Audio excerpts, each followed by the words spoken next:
Genshin Impact is on its 4th year, and with this comes many new characters featuring many 4 and many 5-star characters. Over the years, we've been given a wide variety of units, incredible DPSs, diabolical supports, sub-DPSs that can outperform most DPSs, and characters who exist for people's comfort. But as of 5.2, we have an astonishing 47 5-star characters and 41 4-star characters. Breaking this down, we have 13 Hydro characters, 15 Pyro characters, 13 Electro characters, 15 Cryo characters, 11 Geo characters, 11 Animal characters, and 10 Dendro characters. That's a lot! With plenty of diversity, and yet we still have many upcoming characters in that land. The Pyro Archon, Cetalia, Chazka, Orlon, and who knows how many more Hoyo has in their bag. Which is inherently a good thing, as there's more chances for you to fall in love with the character. But with our recent Genshin banners, there have been an obvious bias in which some characters are getting the spotlight more often. We all know the Archons are guaranteed to rerun at the start of a region first, making it relatively easy to know when the likes of Raiden, Zhongli, Venti, Nahida, Frida, and now the Power Archon are going to appear. They're guaranteed to unless Hoyo decides to switch it up, which hasn't happened. On the flip side, we all know that there's a specific group of characters that just don't see the light of day. That being any Cryo character. Shinha is currently the longest character to not run again, despite getting a skin release during the 4.4 Lantern Rite. Before getting into that though, I want to draw your attention to Linny, the first character released for Fontaine, featured in 4.0 and received his first rerun in version 4.6.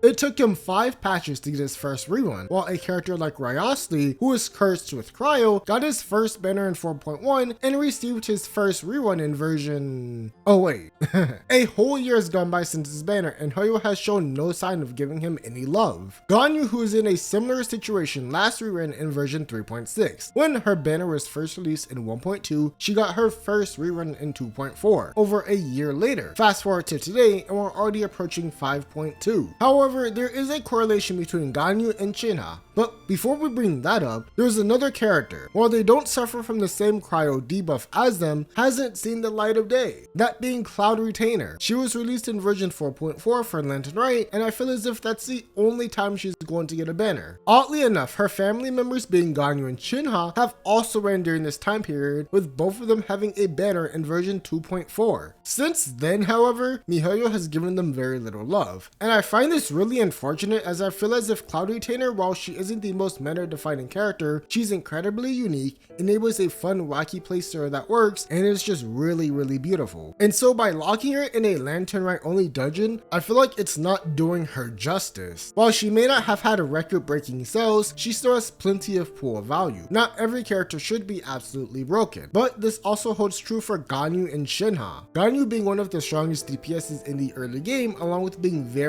popular, got reran fairly often. While being a Cryo DPS in these days is rough, you would think that Hoyo will want to run her with one of her best supports, Shinha. Looking back, Ganyu's first banner was 1.2, followed by 2.4, 3.0, and with her most recent banner being 3.6. Now, keep this in mind, Cryo has one dedicated 5-star support, Shinha. Revisiting Shinha's banner, she first arrived alongside Ganyu in the latter half of 2.4, and would not make a return until 3.5, in which she was jailed. So while Ganyu mains were doing pretty well, Shinha fans past 3.5, whoa, are there any left? Comment down below. Meanwhile, Ayaka mains had the Banner of Eternity and reran again in 4.3. But there's one Cryo 5-star that just kind of sits there. One with so much potential, Ryosli.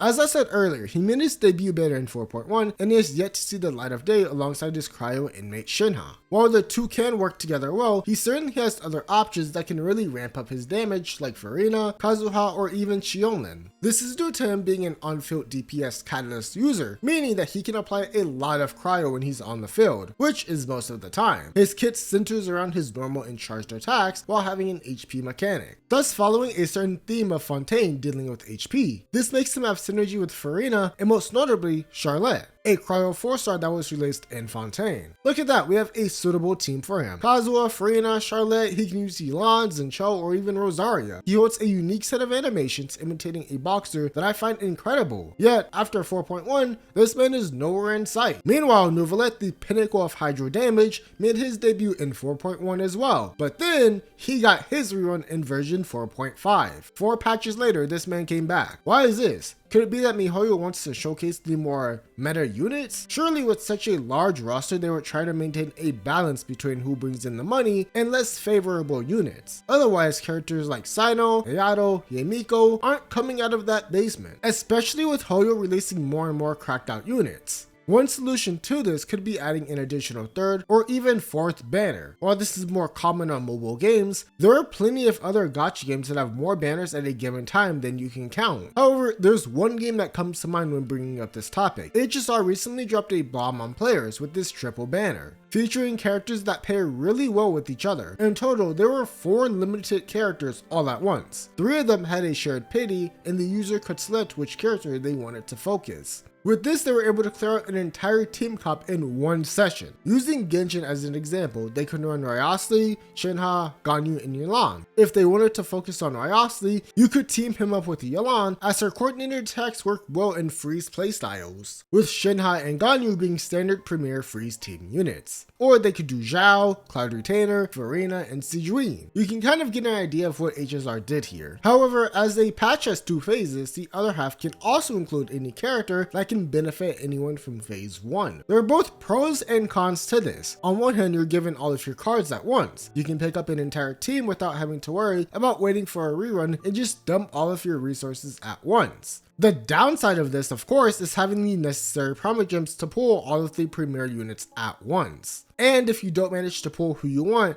/ who you need, it might be a while before you see that character again. However, there are always 4-star alternatives that if built properly can get the job done. Is this a perfect system? No, but it's also gacha. We know what we're getting into when gambling is involved. Now, Genshin Impact has attempted to try and bring more characters to the forefront. The Chronicled Wish. You know, it was a thing, with a few tweaks like adjusting the qualifications to appear on this banner and making it last longer. I feel like it would be better. At first, I thought that they would do one for each region back to back, but this appeared in version 4.5 and nothing yet. I was expecting it to make another return during the Genshin anniversary, possibly highlighting characters from Liyue, but nope. And now during 5.1, we're getting a big Sumeru event, but no Chronicle Wish for them. We're getting Nahida, which is nice, but there are so many other good Sumeru units. If I had to say, this banner probably underperformed in terms of what miHoYo wanted from the sales. But with that lineup, can you blame players? 3 of the featured characters are on the standard banner already. While luck may not favor you and you may have never received a Diluc, chances are you've lost your 50-50 multiple times and managed to probably pick up all of them on the standard banner. I really like the idea of a regional banner, or even slap on an elemental banner, where you put all characters of one element on it and you just draw from there. That'd be pretty chaotic. But Genshin was the first major gacha game to break out into the mainstream. Thus, for better or worse, they set the standard for how things work. And speaking of standards, for the longest time the Geo element was placed on the weaker side of the spectrum, Albedo being the first Geo character, followed by the impenetrable Zhongli, then us getting Ito, and eons later Navia. With reruns of these characters being fairly scarce in the early on, Fontaine introduced a sizable upgrade to the Geo element. While the reaction still isn't all that, I think in the early game it's still pretty nice. But with the value of Geo going up, this can make things a bit complicated. See, Geo was seen as the Unga Bunga raw damage element, with Ito being the poster boy for it since, well, that's kinda all we had. Navia released and she showed up to be an incredible front-loaded DPS. Recently we got Shiori. While she doesn't work with Navia until her cons, she's a nice upgrade for Ito teams. And then out of nowhere, we got Shionen, Geo Kazuo, an absolutely incredible unit that's Geo. And that's not just used for defense. What is this? Pulling for a Geo character was usually a niche thing and you wouldn't really have to worry about it. But now, all of a sudden, Shionen comes in and is being called a must pull, being on the same tier as Kazuha and Farina, a Geo unit, in Genshin. Wow. What's next? miHoYo is gonna come out with a busted cryo character or an animal character that can do all other elemental damage types? Stupid.